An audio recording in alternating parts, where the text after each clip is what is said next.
देख रहे हैं नेटवर्क 33 राजकुमार के साथ। तो चलिए पढ़ते हैं आज की कहानी की ओर। दोस्तों, सुबह सुबह जब मैं उबासियां लेते हुए कमरे से बाहर निकला तो मैंने आवाज लगाते हुए कहा, अरे मम्मी जरा एक कप चाय बना देना। इसी बीच मेरे गाल पर एक छोटा सा हल्का सा तमाचा लगा। अबे साले तू घर पर नहीं है, सही से देख। और जब मैंने ठीक से देखा तो मैंने पाया कि मेरा दोस्त लादेन मेरे ही बगल में खड़ा था और वो भी अभी अभी बिस्तर से उठकर ही आया था। लादेन ने मेरा हाथ पकड़ते हुए कहा, अभी हमें गांव के लिए भी निकलना है। दरअसल हम दोनों दोस्त यहाँ पर छुट्टियों में एक अच्छी खासी ट्रिप में घूमने के लिए आए थे। अब हम वापस अपने घर जाने को तत्पर थे तो हमने वैसा ही किया। लादेन ने कहा, यार विशाल, मैंने सुना है कि रात में यहाँ से गुजरने वाला रास्ता सही नहीं है, तो हमें दिन में ही निकलना होगा। लादेन की बातों को मैंने ज़्यादा सीरियसली नहीं लिया और ध्यान हटाते हुए कहा, अरे यार ऐसा कुछ नहीं है। मैंने इतना कहकर बात को काट दिया और उसके बाद धीरे धीरे दिन भी कटने लगा। वो वक्त हो चला था जब अंधेरी छाँव दिन को अपने अंदर ढकने वाली थी।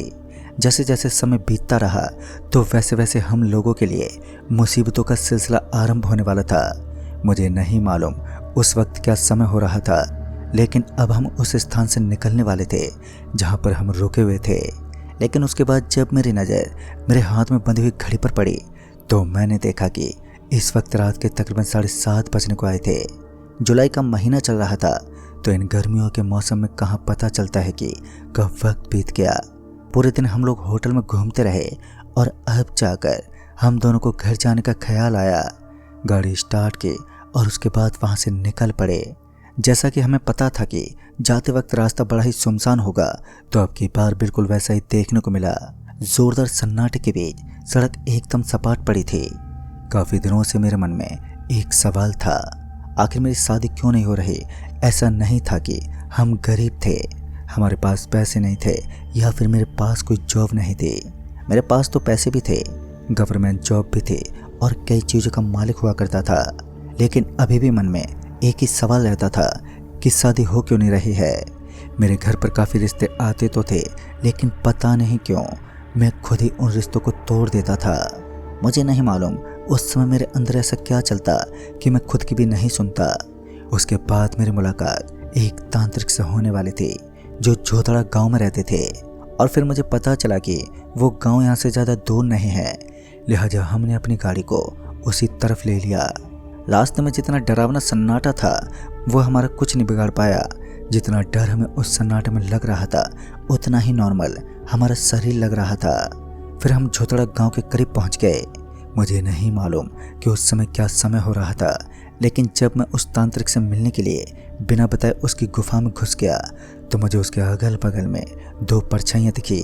काफ़ी देर तक तो मैं उन्हें ही घूरता रहा क्योंकि वो मुझे बड़ी ही डरावनी लग रही थी। मैं उन्हें घूरते उस गुफा के अंदर तक चला गया। जब मैं अंदर गया तो मेरा बदन डर से कपकपा उठा। उस तांत्रिक महाशय ने अपने पैरों के नीचे किसी की डेड बॉडी डाल रखी थी और उसका धड़ सर से अलग करके उसके साथ कुछ अजीब अजीब हरकतें कर रहा था।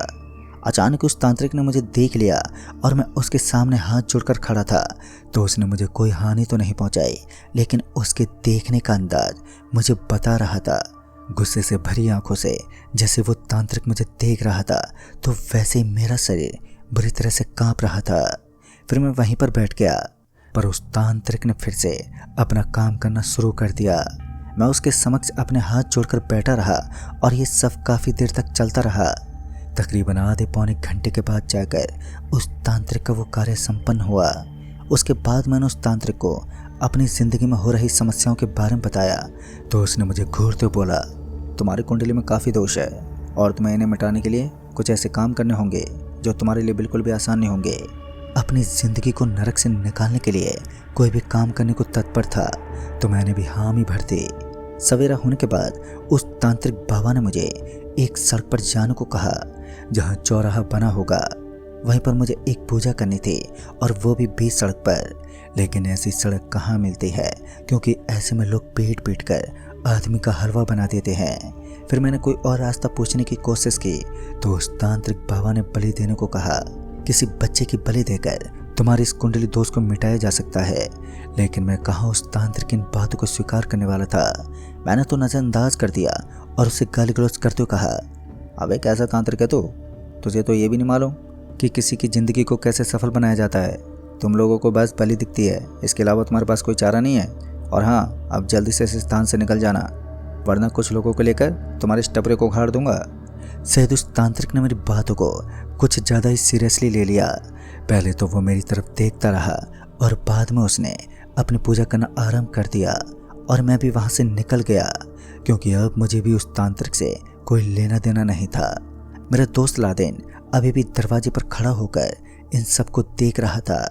उसने भी मुझे यही कहा कि ये तांत्रिक लोग बस दिखावे के होते हैं, बाकी इनके पास कोई चारा नहीं होता। अब रात घनी होती जा रही थी।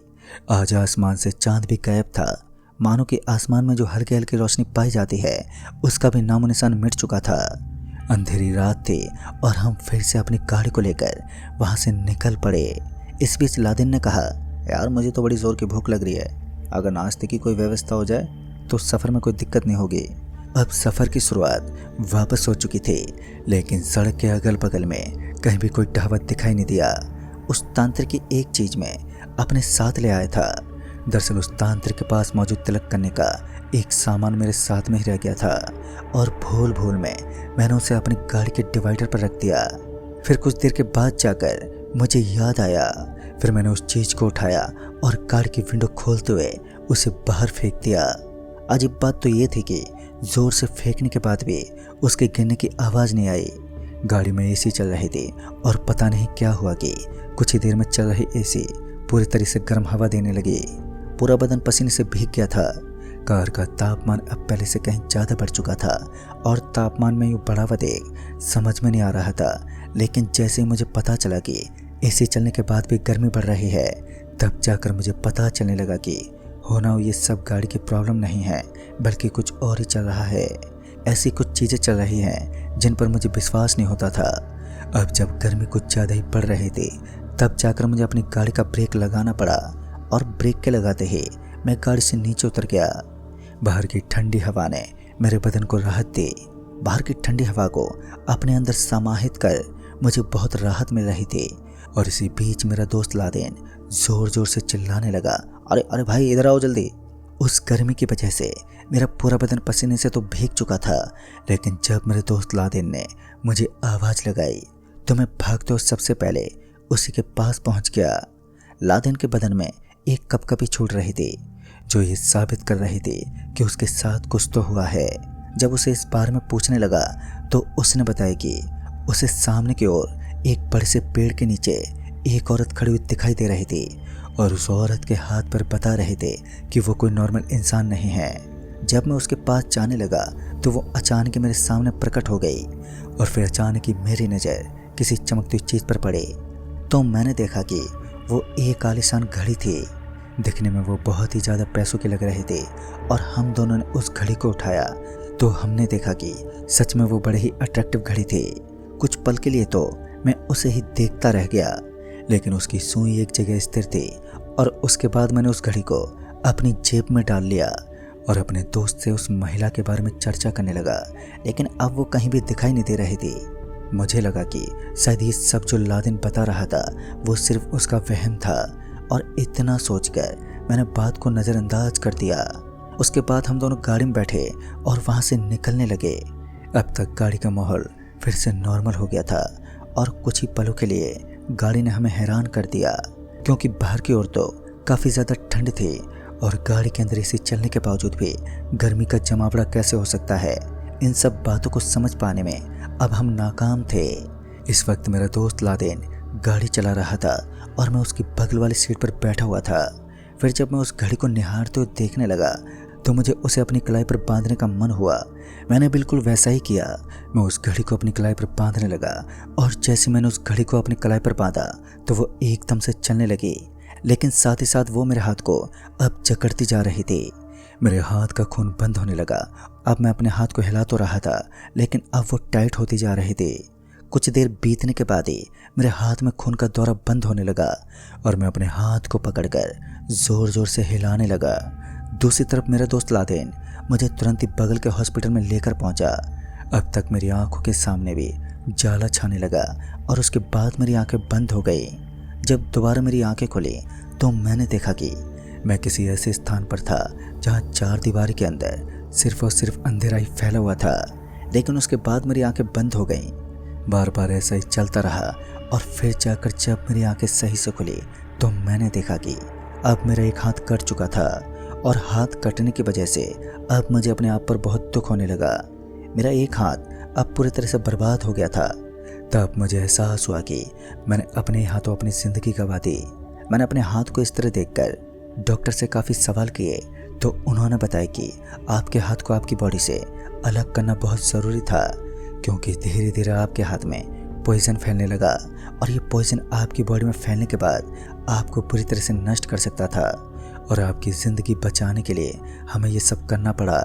दोस्तों, इस वक्त मैं अपने हाथ को लेकर इतना ज़्यादा इमोशनल था कि किसी को कुछ बताने के लायक भी नहीं था। और उसके बाद मुझे उस घड़ी का एक ऐसा राज पता चला जिसने मुझे अंदर तक तोड़ कर रख दिया था। खैर दोस्तों, वो कौन सा राज था जिसने मेरी ज़िंदगी बर्बाद कर दी और उस तांत्रिक ने हमारे साथ ऐसा क्या किया जिस वजह से मेरी ज़िंदगी में दुख के अलावा कुछ और नहीं रहा। पर उस तांत्रिक और घड़ी का राज क्या है ये आज तक मुझे पता नहीं चला। तो दोस्तों, इस कहानी में बस इतना ही। कहानी आपको पसंद आई हो तो वीडियो को लाइक से ज़रूर कर दें और साथ ही हमें कमेंट बॉक्स में ज़रूर बताएं। तो मैं आपका दोस्त राजकुमार जल्द ही मिलूँगा ऐसी एक और नई कहानी के साथ। तब तक के लिए बाय एंड टेक केयर।